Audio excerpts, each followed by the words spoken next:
Due to the graphic nature of this program, viewer discretion is advised.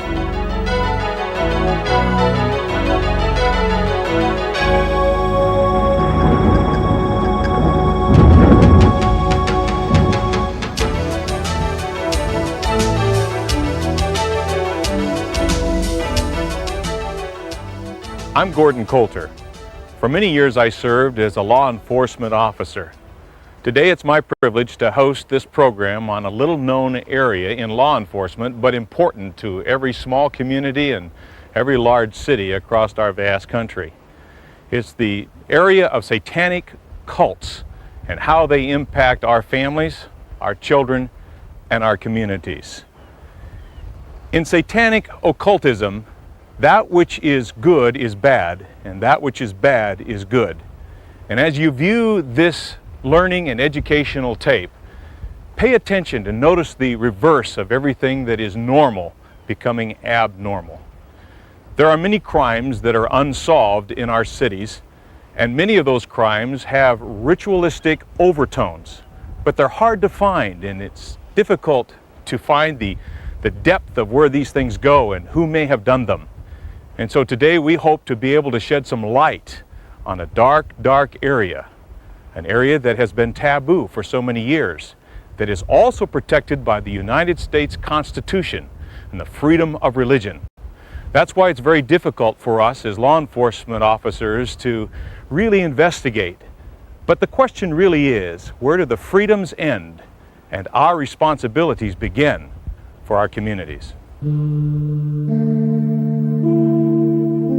Satanic cults and their various offshoots exist throughout the world. However, a difficulty immediately arises with the word cult. Many cults fall under the protection of the United States Constitution, the freedom of religion. When we talk of cults and Satanism from a law enforcement perspective, we have to tread lightly. That is one of the reasons it is so difficult to investigate satanic cult activities. We know what the satanic cult professes to believe. We know what their potential for violence might be if they choose to be true to their belief. We even have evidence, here and there, that leads us to believe that some sort of rituals are taking place. However, unless we catch them actually breaking the law, or find evidence that leads directly to participants in some illegal activity, we have no case.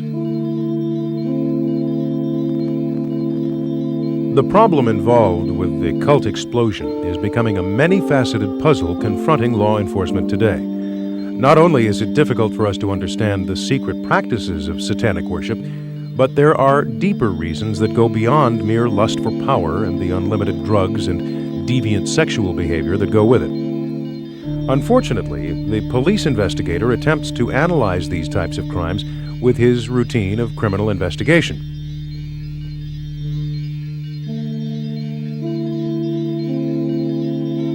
In the cases of satanic practices involving deviant sexual behavior, the investigator forgets the offense was committed by an abnormal person influenced by many strange and complex motivations, and therefore, law enforcement's analysis of the crime and the criminal must be guided by the principles of abnormal sexology.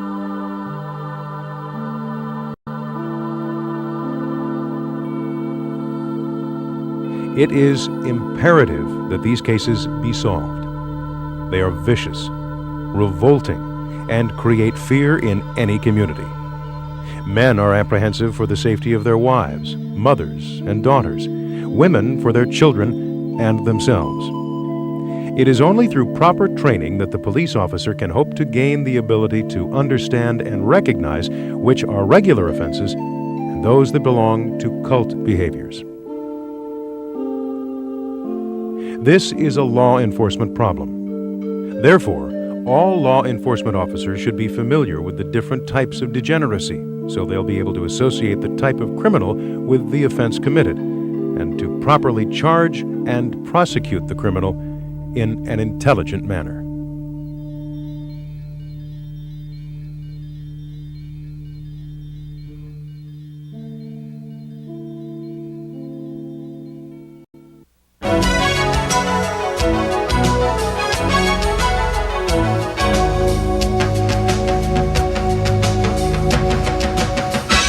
There are three general areas and levels of involvement in satanic occult worship. The first would be dabblers. They're people who just use it for fun and games, may be involved in some video games and that kind of level, possibly a little graffiti, but reasonably innocent. The second level would be those that are involved for spiritual reasons, and they recognize that there's power in the worship of Satan. These people generally worship together and try to find the mystery of it all. And then the third level would be criminal involvement, and that's the area that interests us. These people actually believe that they gain power through criminal activity, through killing people, through various rituals that are against the law in our states and in our country.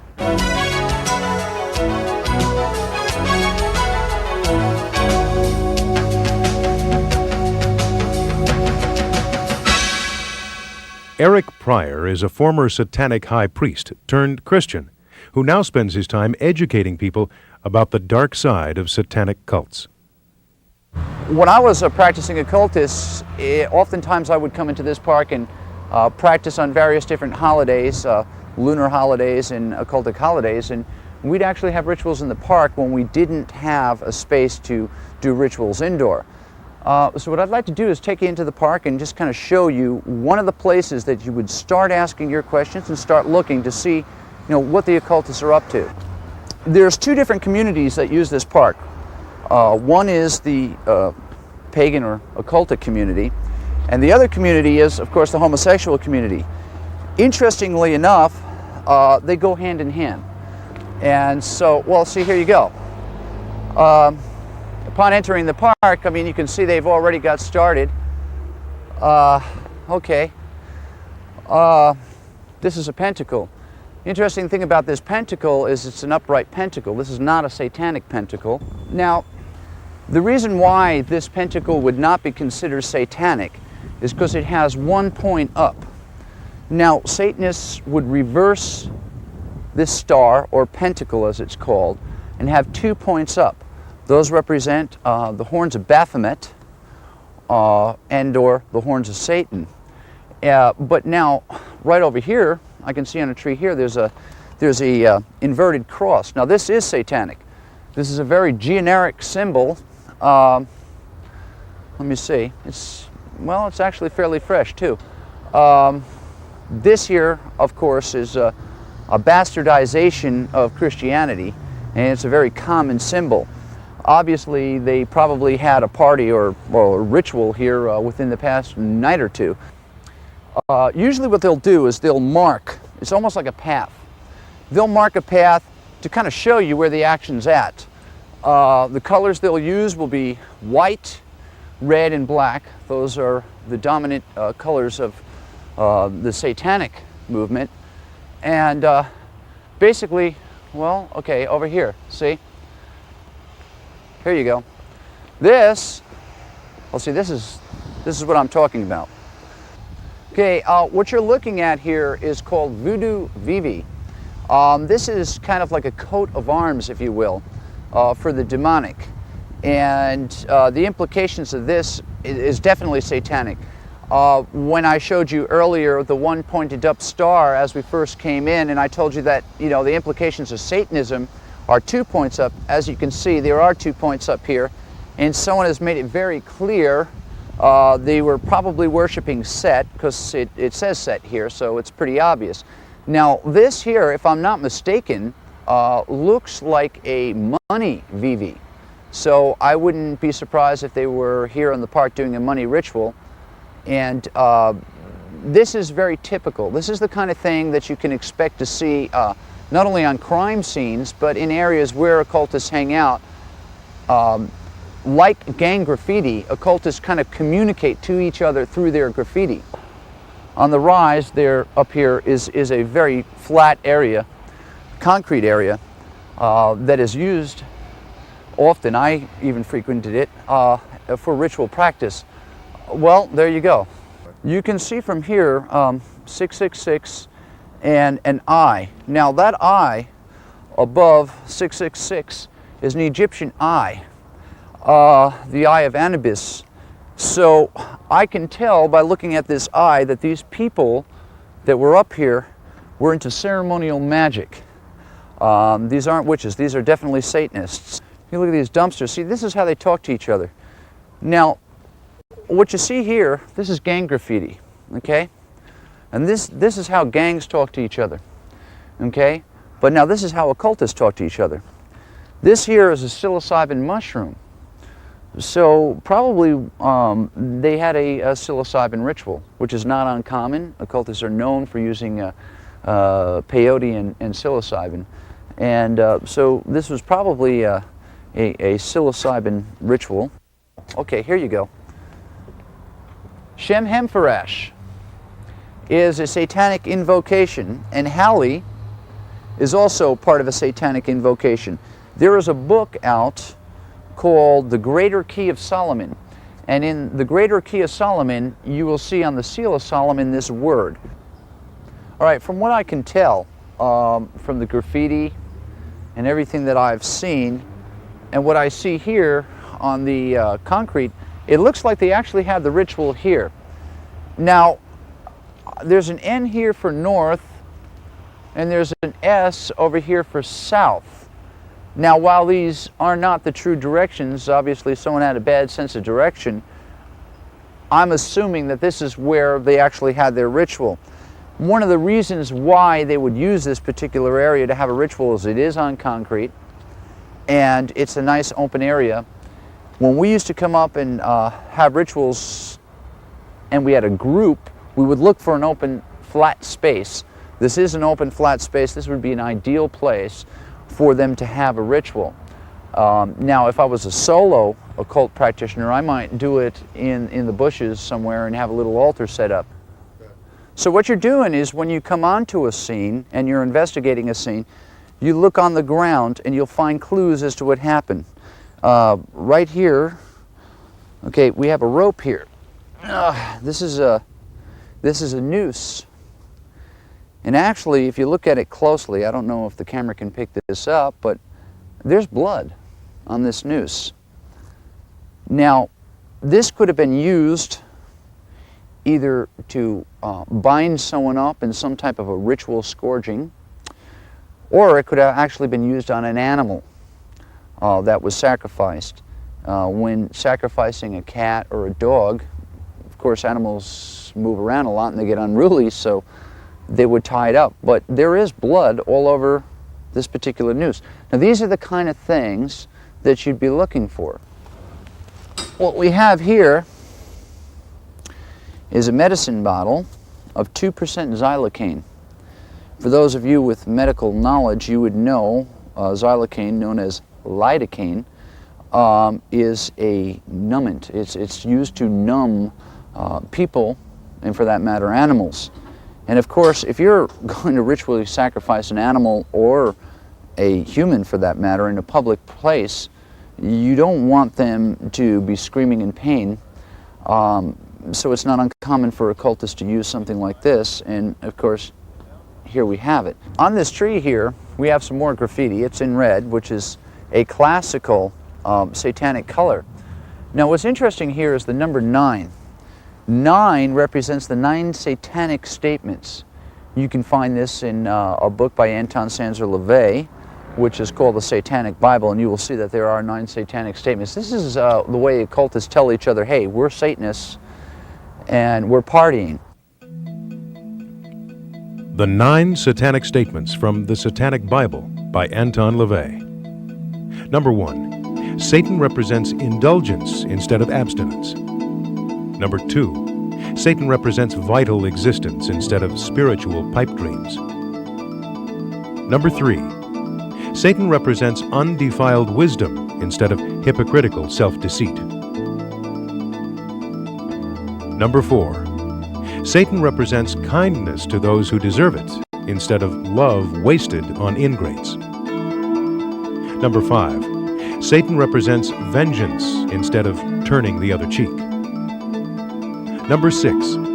Satan represents responsibility to the responsible instead of concern for psychic vampires. Number 7. Satan represents man as just another animal, sometimes better, more often worse than those that walk on all fours, who, because of his divine spiritual and intellectual development, has become the most vicious animal of all.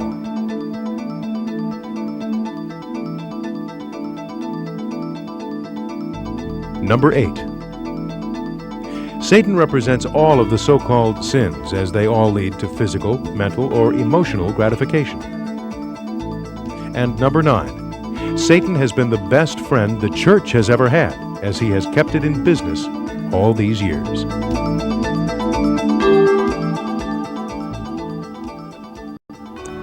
This is the symbol for the Church of Satan, and this is kind of like their crest, their coat of arms, if you will. This would imply that these people either have affiliations with the Church of Satan or perceive themselves to have affiliations with the Church of Satan. Everything that we've seen here indicates Satanism. Different ritual sites will have different configurations and markings, but this gives you a good example of what to look for. First, upon entering the park, the pentacle and inverted cross were displayed.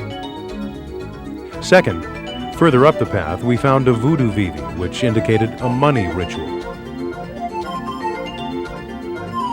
Third, at the open cement areas that are common to satanic activity, we found graffiti that showed recent activity. In addition, we found a bloody noose and a xylocaine vial.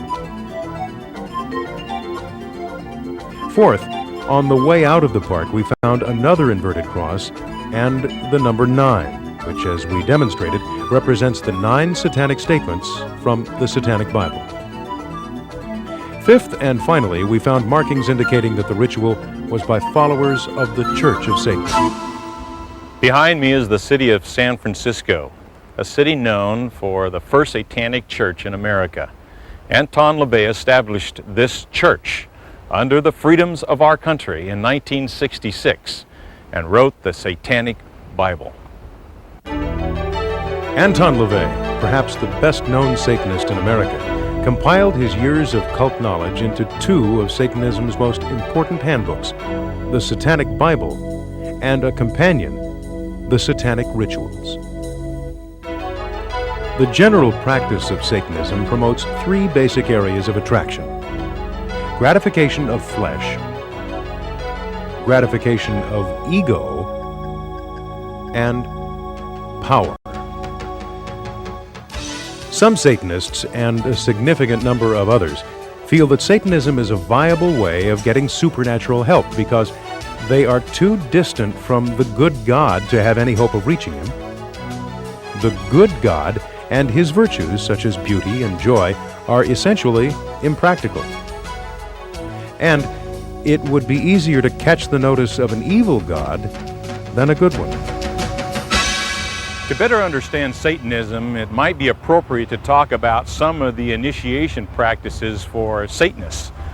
And to better understand them, you would take a look at what might be traditional Christianity or some normal faith, and if you reversed it, it would be something that Satanists would embrace.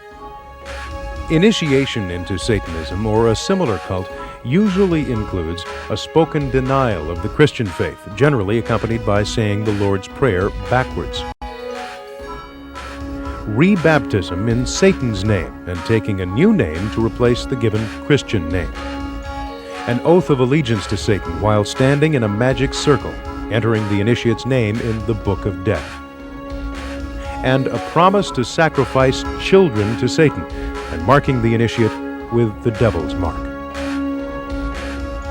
This program is designed to help law enforcement officers better understand satanic cults. Now remember, all satanic people do not commit crimes. Some of their activities are perfectly legal. But there are some things that some Satanists do that lead to illegal behavior, and some of them seem rather innocent on the surface. Some of those things might be just simple vandalism or trespass. Cruelty to animals that might be detected through mutilations and sacrifice. Kidnapping, whether they're adults or children, or even kidnapping of animals. Rape, molestation, child abuse, child sexual abuse that may be different than just harming a child, ritual abuse, arson, murder, which might include human sacrifice or mass murders or cannibalism, drug trafficking, sexual trafficking of children, corpse theft, cemetery vandalism, black market sales of bones and skulls, black market baby selling, pedophilia, pornography, torture, desecrating churches or other religious buildings, human slavery, weapons violations, suicides, disposing of animal parts, illegal entry into mortuaries and cemeteries, necrophilia, or having sex with dead people. These things may or may not be satanic kinds of rituals, but they're important to note in your reporting because they would fit together in a fabric as follow-up investigations might indicate a deeper need to look into the dark side of your community. So note them well and ask the investigators to do a little further follow-up if you find any of these indicated in a crime or in a police report.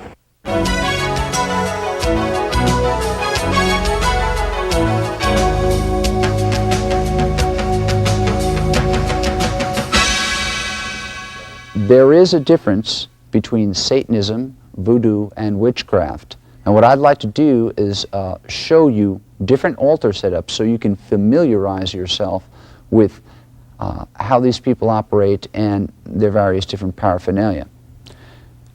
These particular groups that I'm going to show you the different altar setups of are the type of groups that would most probably be involved in criminal activity.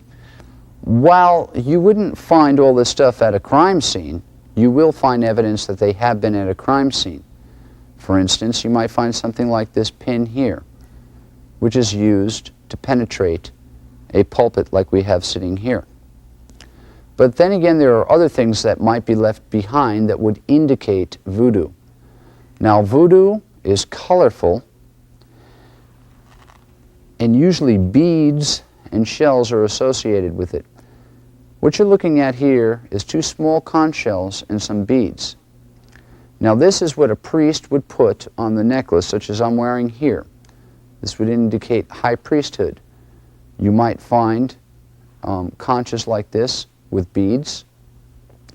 You might find powders like this left behind.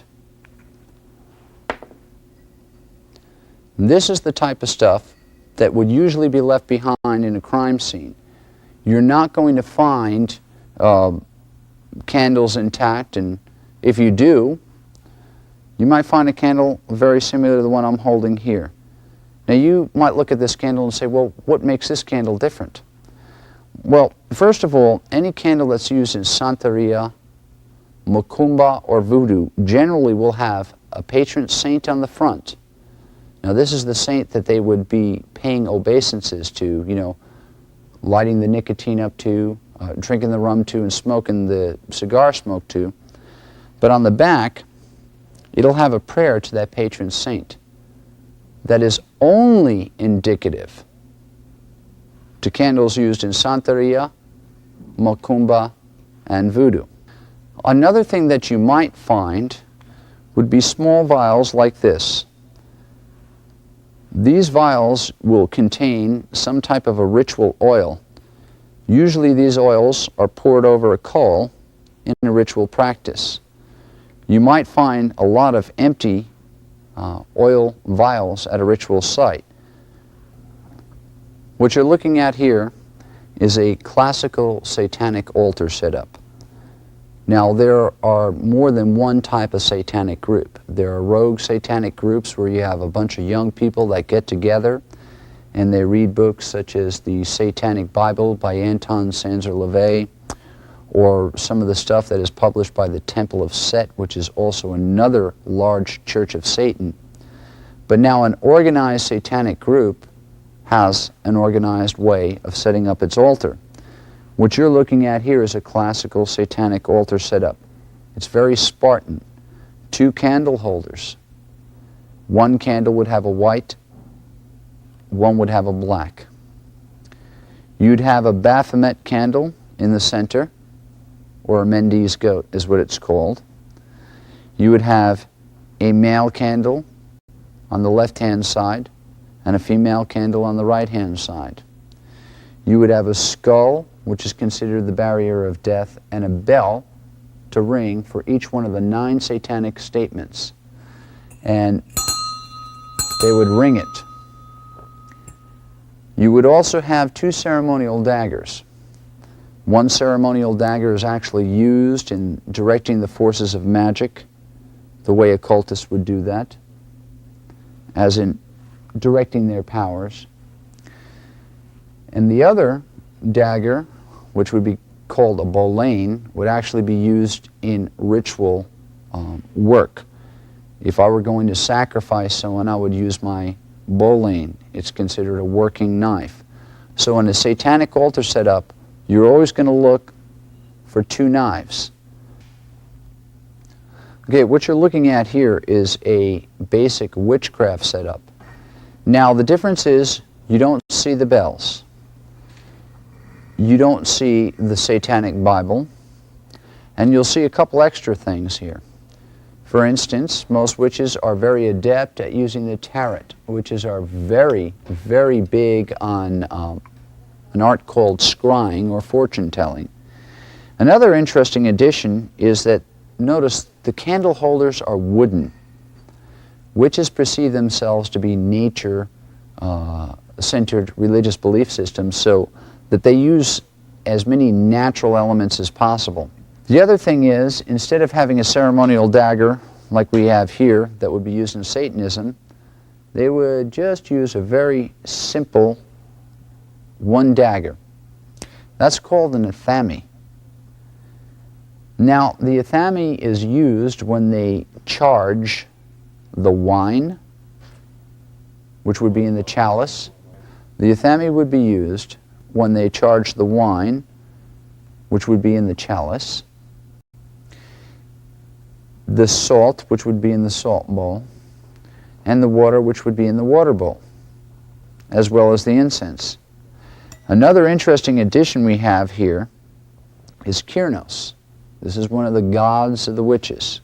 And the center for any witchcraft altarpiece will have either Kyrnos, which is the god of the witches, or Diana. Another thing that witches will often have on their altar is a mortar and pestle, because they work a lot with pharmakeia, or various different incenses. Now this is an incense we have here that would be used in ritual practice. Notice they're very bright in color. There are many different kinds. These are the kind of things that you might find left over at a crime scene. You might find little piles of colored, it looks like chalk, but it's not chalk. It's actually incense. And if you were to take it and smell it, it usually has a very fragrant smell. Another thing that you'll find is usually there's chalk. There's usually a piece of red chalk and a piece of white chalk. This is used to draw a circle around the ritual area, and it's called a boundary between the worlds. And then what they will do is make various different magical symbols in those circles, believing that these symbols will seal off an area. Now, witches are known for their artwork, their drawing of symbols, their use of colored powders, and of course the use of natural products like wooden candle holders, even wooden knives. And so this would be more indicative of witchcraft. As you have seen, the difference between the items you might find on an altar from the various different occult styles is subtle. When you pay attention, you'll see that there is indeed a distinct difference. These differences will give you the understanding of the type of group you're dealing with. And when you know the type of group you're dealing with, you'll also learn to understand how they think, where they'll congregate, and where they'll be.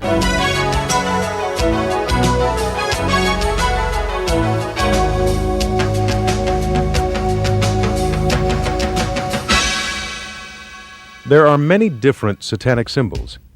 Here are a few of the more common ones. The inverted cross. This is used to defame the Christian religions. In a righted position, Christ's head would be looking up towards heaven. In this position, it would point downward towards Satan and hell. By defaming a Christian symbol, the thought is that power is taken away. The numbers 666. According to the Bible, these numbers, 666, are the mark of the beast. The pentagram. This inverted star points downward towards hell and Satan. It is a popular symbol but has no meaning other than a satanic one, and there may be many different versions. The voodoo vivi. As we saw in the park, it represents the type of ritual that occurs. The anarchy, which is the symbol of rebellion. And the swastika. In past history, this symbol has been used by witches and warlocks as a magic emblem. A glossary of selected terms. The altar, a table used for satanic rituals, normally a table of flat rock, but can also be a nude physical female being. The Antichrist. The Bible's book of Revelations describes him as the son of Satan, who will return and be present to receive his powers and challenge Jesus Christ during his second coming. The Baphomet, described as a deity in the form of a goat-headed god with the wings of angels, the breasts of a female, and carrying a torch between his horns. Black magic, magic that is used for destruction and hate. Black Mass, the most diabolical ritual that can be performed by a Satanist. It entails a blasphemous communion with Satan, desecration of artifacts of Christianity, a mockery of the Holy Bible, and all things that Christians religiously cherish. The ceremonies involve rape and sexual assault, sodomy, animal and human sacrifices, and often the slaughter of unbaptized infants. Blood, the life force. Satanists believe that the drinking of another person's blood, or that of an animal, increases their power and provides life force directly to Satan. The circle. The circle is the Satanists' protection from the forces they conjure up during their summoning and incantations. Coven. A group of non-traditional Satanists, not normally exceeding 13. Traditional Satanists do not have covens. Cult. A group of people who follow a leader who, through his charismatic ways, command allegiance, belief, and worship.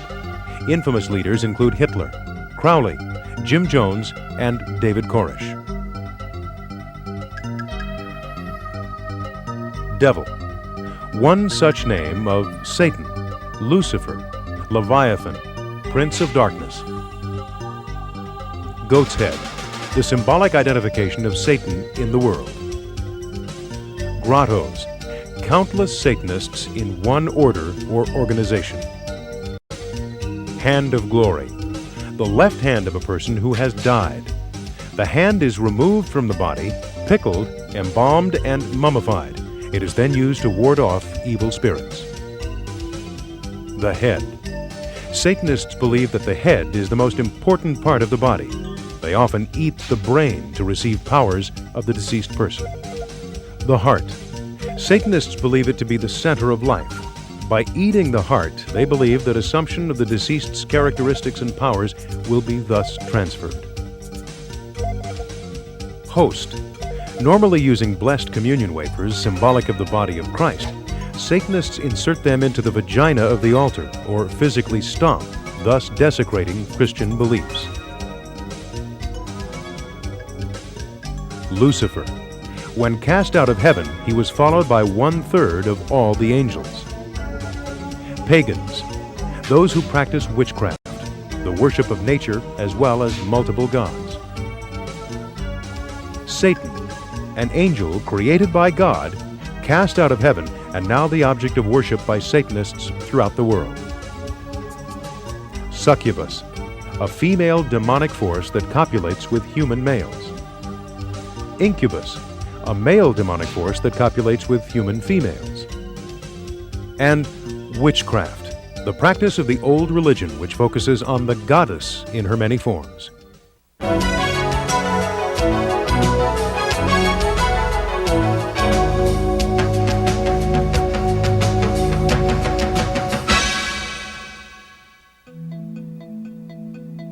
Perhaps one of the most despicable crimes in general, and in particular among Satanists, is that involving a child.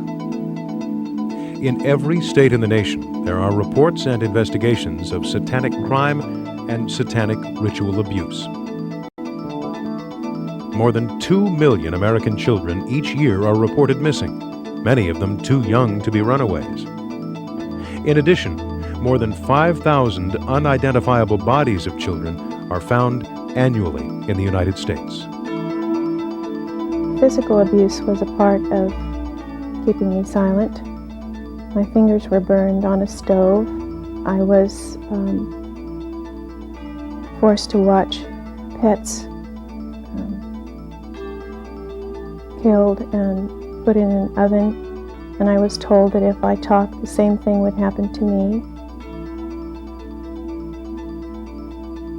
They would dismember bodies and then hang me upside down over a vat. I think it was acid, I'm not sure, but there were body parts, and they told me they would lower me into the acid if I ever talked about this. In one memory I had, in order to get the blood, they used me as the person to get the blood from. It was basically the lamb, the child of God, and they would put pins and needles in between my fingers, and I would be bled so that they could have communion. Another way to keep me silent was to use a gun. Pornography, child prostitution brings in big money, and I was not to talk about that either, and I was threatened to be killed if I talked, as well as burned. They used cigarettes and other forms of burning to keep me silent. And I had a pet bird that they killed in front of me, and then I was put in a cage. And so as a young child, I made the association that if I were in a cage, then I must be like the bird, and if they can kill the bird, they can easily kill me too. Remembering comes out in poetry as well, and my pet bird was killed in front of me, and I was also forced to participate in the murder of babies. And so I wrote a poem about not being able to talk about that. Birds and babies go away, mustn't tell, mustn't say. Mommy will get mad at me, must pretend I do not see. Nothing happened, don't remember. Helter skelter, now dismember. Witches chant and babies burn. Mustn't talk, it will be my turn.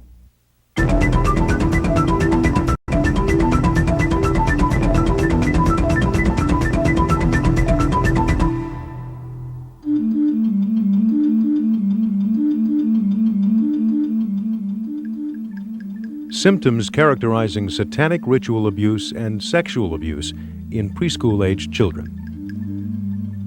Low self-esteem, feeling of being bad. Child feels deserving of punishment. Child is fearful, clingy, regresses to baby behavior. Separation anxiety. The child is angry and aggressive. The child acts wild, uncontrolled, hyperactive. The child is accident-prone or deliberately hurts himself. The child is negativistic, resistant to authority. The child mistrusts adults. The child is over-compliant with authority, over-pleasing with adults. The child has rapid mood changes. The child is withdrawn, does not play, or plays in a lethargic or unfocused way.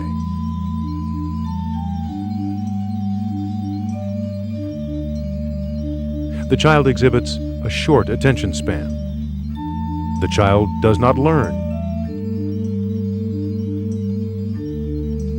The child's speech is regressed and babyish. He has delayed speech or speech disorder. The child's speech production decreases significantly. There are somatic complaints, stomach aches, nausea and vomiting, nightmares, and sleep disorders. The child is fearful of being touched, fears having genital area washed.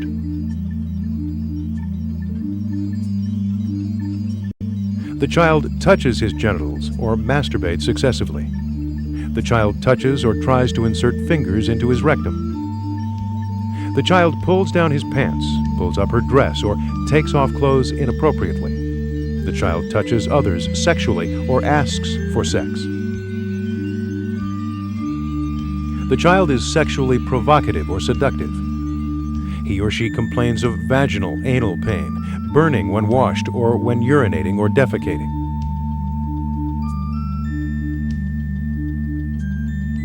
Semen or bloodstains are found on the child's underwear. Detailed and age-inappropriate understanding of sexual behavior. Hints about sexual activity. The child complains that an adult or older child is bothering them. A reference to blood or white stuff in genital area. A statement that someone had removed the child's clothing. A statement that an older child or adult exposed themselves to the child.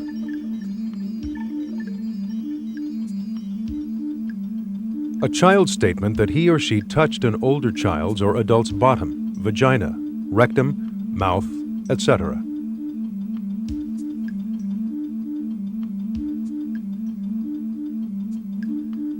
A statement that an older child or adult touched or penetrated the child's bottom, vagina, rectum, mouth, etc.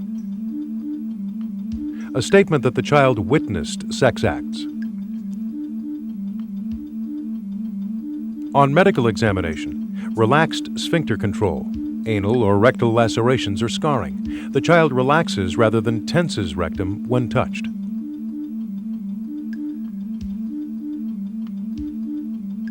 On medical examination, enlargement of vaginal opening, vaginal laceration or scarring in girls, sore penis in boys, blood or trauma in the genital area.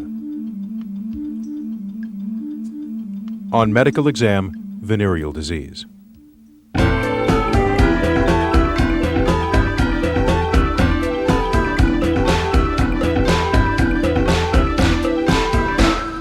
Unfortunately, all of the signs of self-involvement, rebellion against authority, self-righteousness, disrespect towards parents, they're common in the growing up years.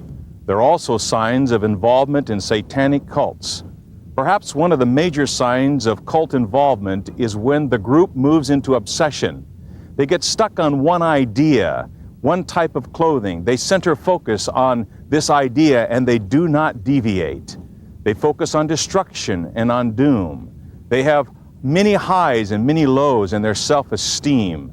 They have drastic changes in behavior like eating habits, cleanliness, punctuality, and attitude towards family and friends. Most of the people we deal with, the young adults that we deal with, have other problems that are synonymous with even sometimes gang activity. They're looking for things that they may not have at home. They're looking for self-esteem. They're looking for something that they can belong to. And a lot of times these kids start out innocently enough trying to get into something that they feel that they're wanted, and people will inform them and make their opinions to the point where they're really involved in satanic activity.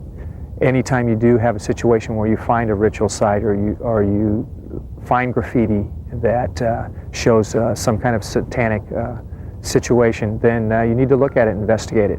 And I think the big thing is if you keep your mind open.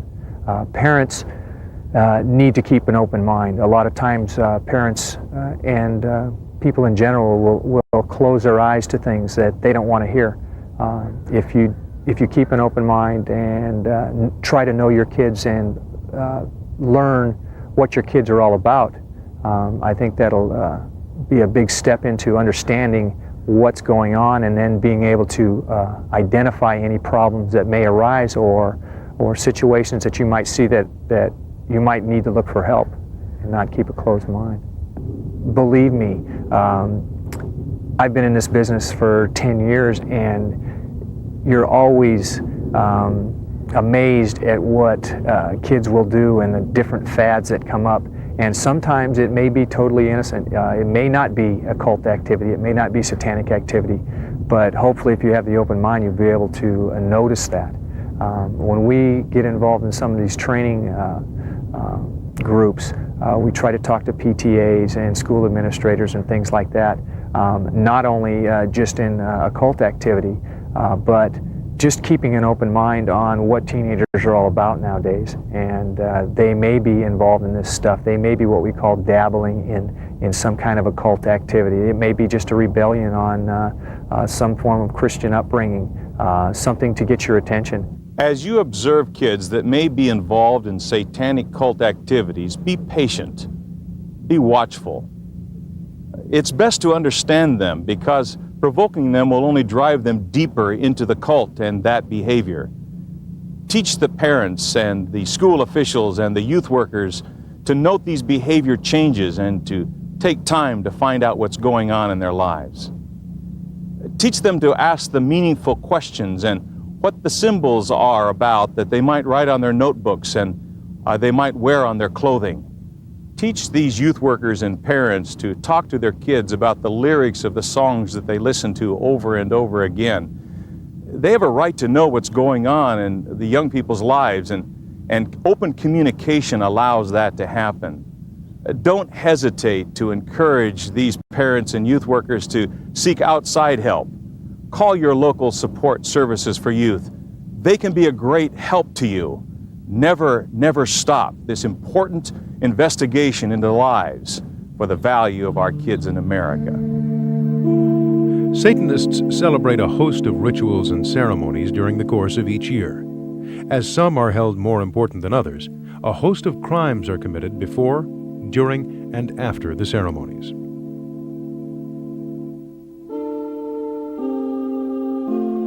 On January 7th, the celebration of St. Winebald is held. It is a blood ritual and animal or human sacrifice, including surgical dismemberment, and they're completed with males between the ages of 15 and 33 years of age. Satanic revels are held on January 17th. A sexual type of ritual, anal, oral, and vaginal activities are found with female victims ranging from 7 to 17 years of age.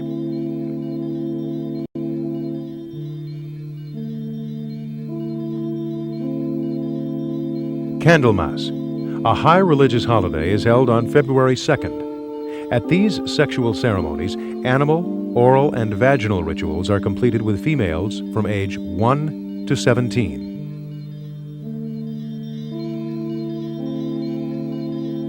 February 25th signals Beltane, a blood ceremony. Communions are held with blood filling the chalice. Animal dismemberment and sacrifices are common to this ceremony.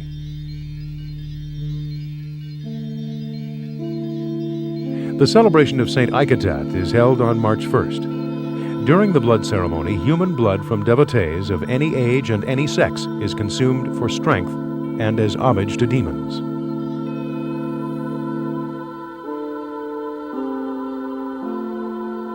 The spring equinox, March 20th, a celebration of orgies including anal, oral, vaginal, or bestiality sex between devotees of any age and any sex. Sacrifices are common. April 21st to the 26th is the time of preparation for the grand climax.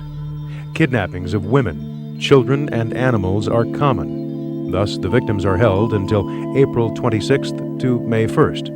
A demure ceremony for Corpus de Ball.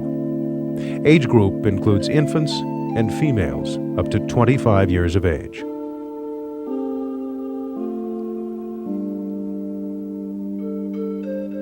April 30th, called May Eve or Walpurgis Night, signals a host of activities and historically is devoted to coven initiations.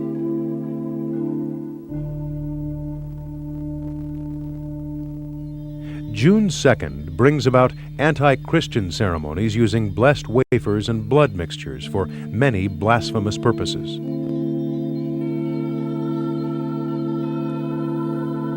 June 21st and 22nd signal the summer solstice, when orgies, anal, oral, and vaginal in nature, take place.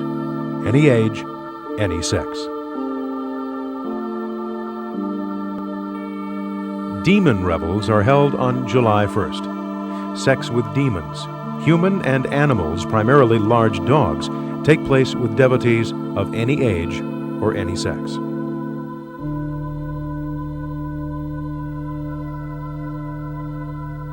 July 20th to the 27th signals the time for additional kidnappings and holdings of victims for the July 26th Grand Climax and August Eve festivities, which include sacrifices.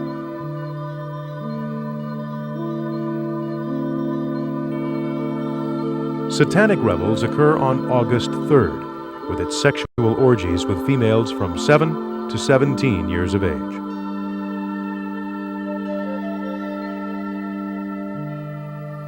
The coveted marriage to Satan takes place on September 7th, at which time human sacrifices of groomed devotees occur.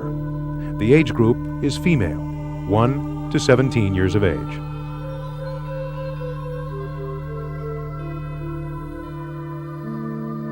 September 20th is the time of the Midnight Host, a blood ceremony when dismemberment of females 1 to 21 years of age takes place.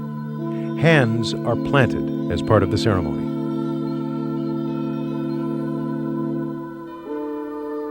September 22nd, or Michaelmas, entails anal, oral, and vaginal orgies that also include bestiality with any age or sex devotees.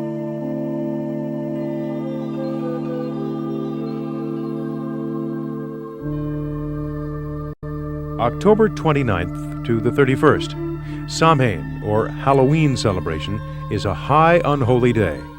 Sex with demons is primary, as is infant sacrifice.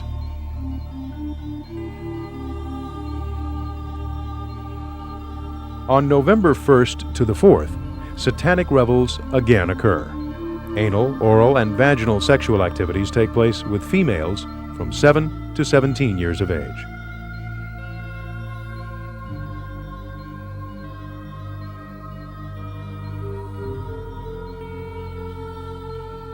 And December 22nd, or the winter solstice, entails orgies with any age and any sex. And on December 24th, Demon Revels is a demure ceremony and a signaling of the high grand climax. Any age and any sex is included in these ceremonies.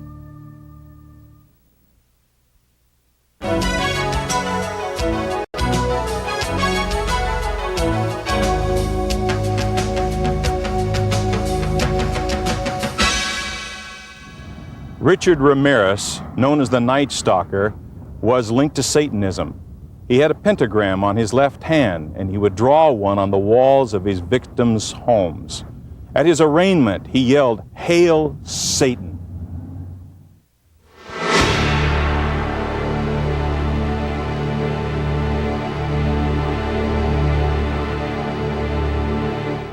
Richard Berkowitz, also known as the Son of Sam, that famous New York case. Henry Lee Lucas of Texas. Both of these men were linked to Satanism and ritualistic blood drinking.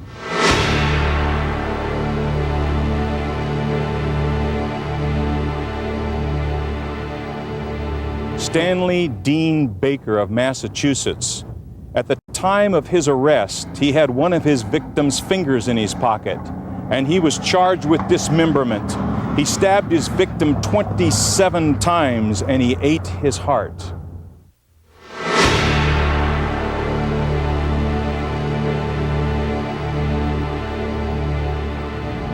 Ricky Casso of New York. He required his victim to say, "I love you, Satan," as he stabbed him to death.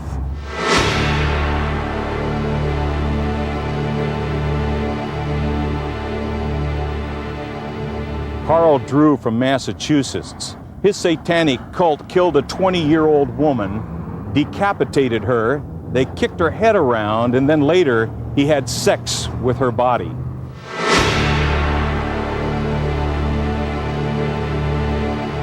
And in the history of the United States, only one case has been successfully prosecuted as a human sacrifice crime. That is the case of Clifford St. Joseph. Okay, the way we broke the St. Joseph case was through information received through some sharp patrol officer work. A couple of our patrol units that operated in what we call our Southern District responded to what was a drunken party. It appeared to be a drunken party. And one of the fellows kept saying, they're going to sacrifice him, they're going to sacrifice him. Well, what he was talking about was they had gotten a second victim and intended to sacrifice him. They had him captured for several days and had drugged him, and he had been drugged, and a lot of had been continual sexual activity, male sexual activity with him as he was chained nude in the bedroom, and then sometime he'd be chained to the fireplace in the living room, and every guest would come, he would be offered to have sex with him, and even at some point they had a German Shepherd have sex with him, and it was beyond what would be seen in a normal encounter of gay male anal sex. So we followed up on that, and we were able to find that young man after we talked to the fellow who was babbling earlier about this sacrifice. So we talked to that young man, and he told a very bizarre story. The story was that this man had been captured. The first victim, John Doe 60, had been captured. He had been drugged, and he had been sacrificed to Satan in honor of St. Joseph, and that St. Joseph was the high priest, and that he talked of other sacrifices, but we found no evidence of any bodies, anyone who had been sacrificed in this area previously, at least the one that we've been able to recognize. So he then told us that how they had disposed of the bloody mattress, and that they had done the initial ceremony in a circle on the living room floor. And of course we noticed that when we finally went to that address with a search warrant, we noticed there was all new carpeting, all new mattresses in the bedroom. So, and what the officers noticed is there were so many things that were so bizarre that this citizen couldn't make up a lie this big, couldn't get that drunk or get that loaded to make. So the things started to fall into place. Everything started to make sense. And I can tell you that our investigation of that case led us into the very highest echelons of our society, professional people, successful business people who were associates, and one of whom we know is a unindicted co-conspirator to this day, because the young man who had been sexually abused, who was to be the second victim, we got him psychiatric treatment and got him strong enough to be able to testify. And he testified to all the things, the ritual that had gone on before his day of reckoning, to where he was to be sacrificed himself. And it is a very precise procedure of what he eats, what he is given to drink, and that he's kept in a sedated mood condition for several days prior to the ritual. We were able to prosecute St. Joseph by using evidence, physical evidence, because he was clever enough not to give us a statement. At least the statement he gave us was innocuous. He was very clever in what he said and how he said it. But one of the things we were able to do is corroborate the two young men, and with physical evidence.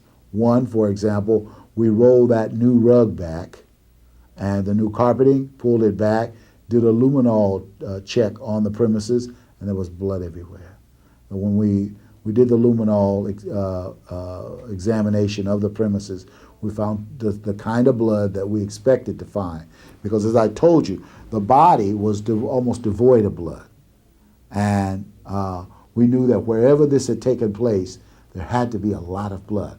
So in the cracks and crevices of the hardwood floor beneath the carpeting, even there were small blood spatterings on the walls, the lower part of the French doors, despite the fact of a thorough cleanup that had been ordered by St. Joseph after they disposed of the body. They deliberately picked and carefully picked the John Doe 60 and the young man who was to be the second victim. And we were told that this is the habit. Nobody's going to ever look for these people. They're the kinds of people, and there are lots of them around nowadays, where people drifters, people don't have any real ties, and they were able to lure both the John Doe 60 and the other intended victim with the lure of drugs. There were a great deal of drugs, and they were very plentiful. And that was one of the lures that they were able to entice young men to these areas to look them over to see if they were possible suitable characters to be persons to be sacrificed. What was the sentence for St. Joseph, and how is that all going? His appeal has been, St. Joseph's sentence he was convicted of first-degree murder, and his sentence was life without possibility of parole, and it is going fine. His case has been upheld all the way up the line. So it was a successful prosecution, good solid evidence, and it all helped to solve that case with some patrol officers being really sharp and following through on something that they saw that was unusual, and not discounting a person as being just a crazy, drunk, hyped up kid. That they took the time to say, hey, wait a minute, it's too many unusual things going on here. Let's if we don't know, let us call somebody who may know. And then by doing that, they gave us the lead that we needed to break that case. On ritualistic, satanic, cult kinds of crimes, you'll see a lot of unexplained behavior. Try not to rationalize it off as being just a bunch of kooks or just a bunch of druggies. Investigate, talk to people, identify people who are there. Ask those persons who appear to be really loaded, book them as drunk, book them as under the influence, call the detectives and ask. Look for unusual kinds of weapons, unusual kinds of cuts or wounds. And for example, a single wound, none of the wounds when you looked at the body of John Doe 60, just as a layperson, none of these wounds would kill him. Even the carving of the pentagram into his chest, he'd bleed, but this wouldn't kill him. And there was the fact that you have a dead body and there's no blood. There's some blood on the body, but there's no blood in and around the scene. Secondary scenes, because they've got to get rid of the body. They've got to get rid of it somehow.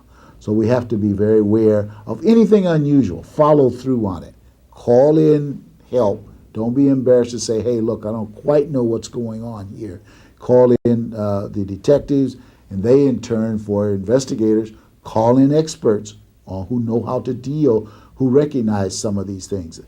But one of the things you will see quite frequently, though, they do leave their mark. For example, the upside down pentagram on John Doe 60's chest. We've had several other cases where we're dealing with the ritualistic in the Golden Gate Park. This case was never solved, but this young woman was in the middle of a circle, and all around her were pentagrams painted on the trees with her blood and painted on rocks. They display the body in certain ways. If the body appears to have some ornamentation on it that doesn't fit, for example, maybe some beads or some kind of pin or pendant that doesn't fit the rest of their clothing.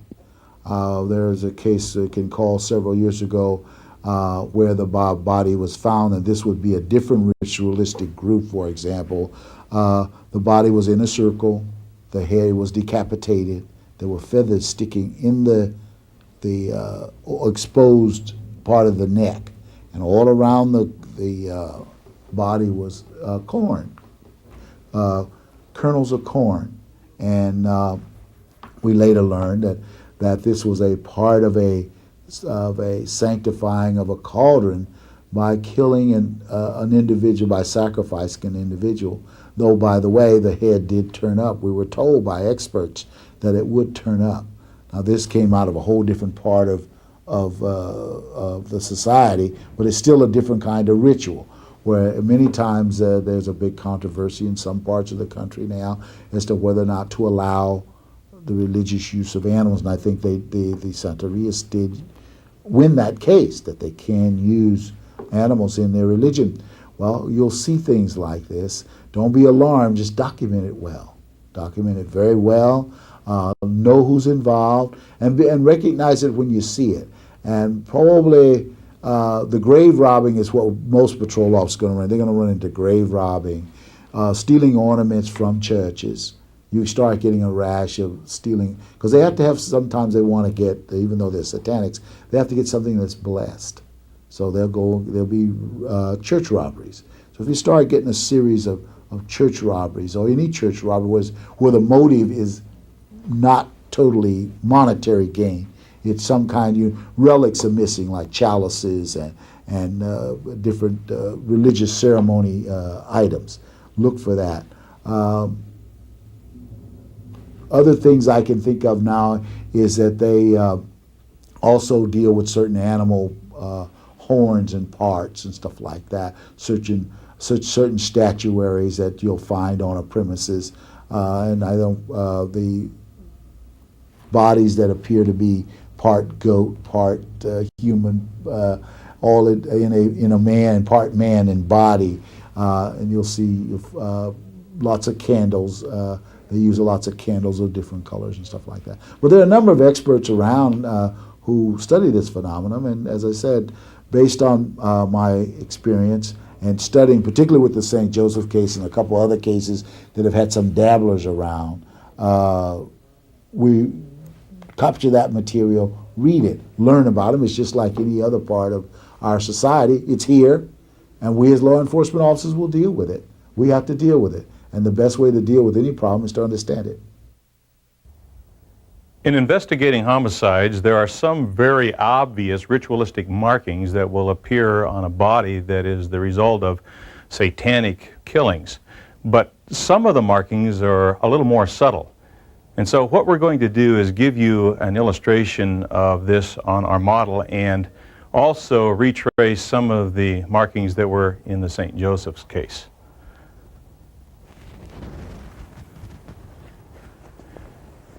You'll note on our model that there's oftentimes a cut that goes from behind the ear all the way down to the throat. You'll also notice that on the carotid, this right here would be cut where the blood would have been drained, and oftentimes there's wax laid on it to cover it up afterwards, after the body has deceased. They will also put wax over the eyelids after they're deceased, and so those would be some of the head markings that would indicate a ritualistic killing. Another area that's obvious in these kinds of ritualistic carvings would be the pentagram or the inverted pentagram on the right and the left side of the upper chest.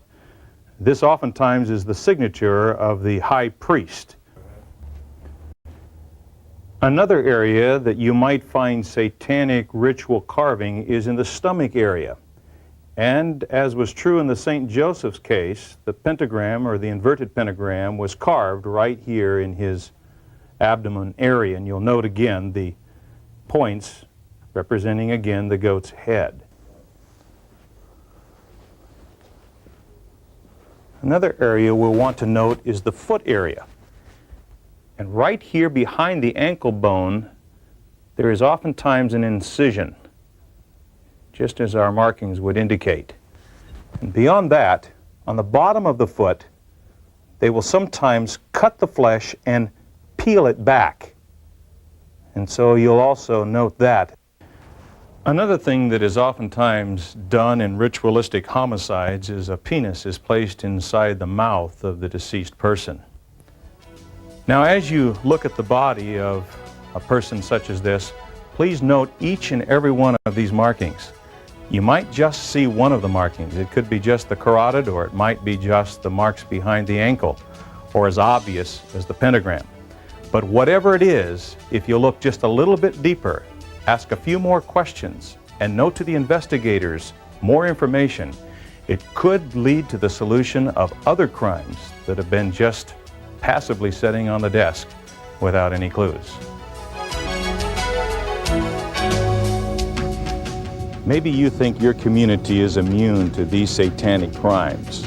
Well, it's not. The next victim might show up tomorrow on the beat. It could be in your community, or it could be in a major city or a small rural area. Could be a member of your family. Could be someone you know. I challenge you to investigate each crime just a little bit deeper. Let's stop this heinous crime that's going on in the name of the devil. Let's stop it before it takes another victim. Let's stop the Richard Ramirez's and the Clifford St. Josephs before they kill one more innocent person.